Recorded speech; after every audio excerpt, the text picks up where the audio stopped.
Hi, my dear. Okay, I wanted to respond in person because comments just don't do this particular subject a lot of justice. There's a kind of lot going on here. Now, I am not picking on you, not by any stretch of the imagination, but this is something that I see all the time.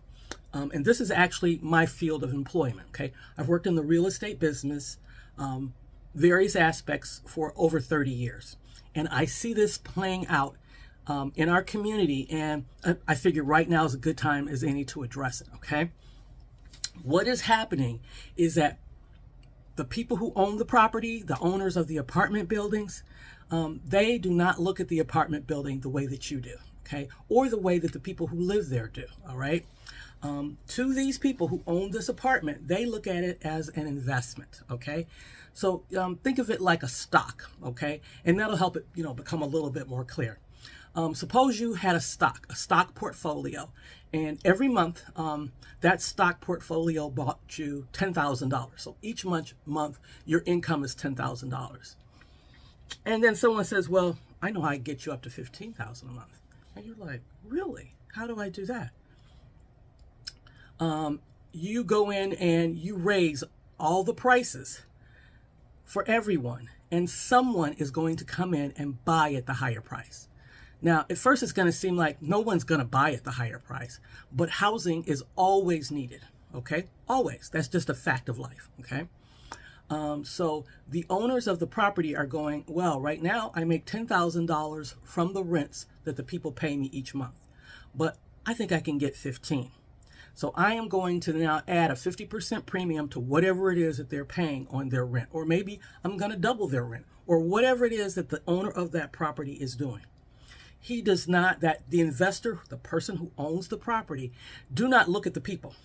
Okay? The people are the ones that pay the rent, but other people can pay the rent. All right? So it sounds like, well, they should be more sympathetic. And I agree they should. But they don't look at the property the way that you look at it. They look at it as an investment. And I'm going to get on my soapbox for a minute. This is why I believe everybody needs to own at least one piece of property in this country, okay? At least one. Because let's suppose that these people who are in this housing were able-bodied at some point and were able to purchase a home, okay?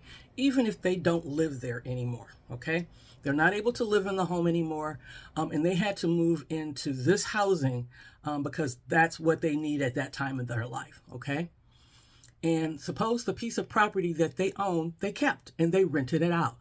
So they not only get the disability income or the Social Security income, but they also have income from the piece of property that they own somewhere else as a part of their income.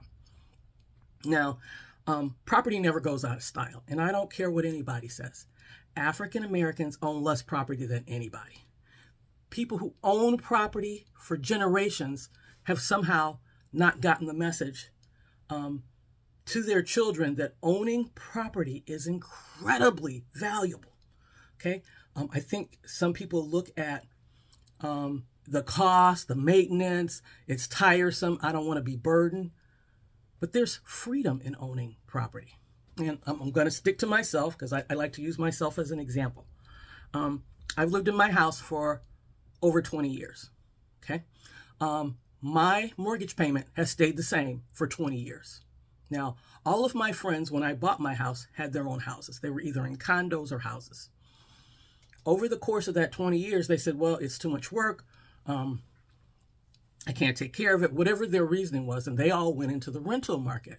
All right. Whatever money they got, they put in their bank account. Excuse me. And it's long gone. Okay. Now that rents are rising, they are too being priced out of the market. And I'm at 60. My friends are my age or older. They're like, "Oh my God, what am I going to do?" Because when you are a renter, you are not in control of your housing costs. Somebody else is. I encourage young people, buy a house, buy a house, buy a house, even if you never live in it, okay? It brings you additional income. You can move into it later if, something happens with your own housing. And it just gives you a safety net. So I know this is terrible because I see it happening in my city. I'm in Detroit. Same thing is happening, okay? People who were living in apartments for decades all of a sudden got priced out of the market and booted out of their homes because that particular area became very popular. The people who owned the property doubled the rent, sometimes tripled the rent. And I mean little hotels that nobody had thought about for 30 or 40 years.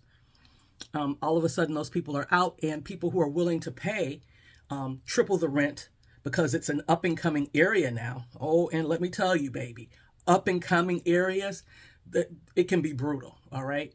So, yes, that is how it works. When the owners of a property look at it, they don't look at it as people live there. It's an investment. That is why it's important to invest in your own piece of property so that you can have a place to go back to. You can have the additional income of renting that out. And you can pass it on to your kids because, yes, it is brutal.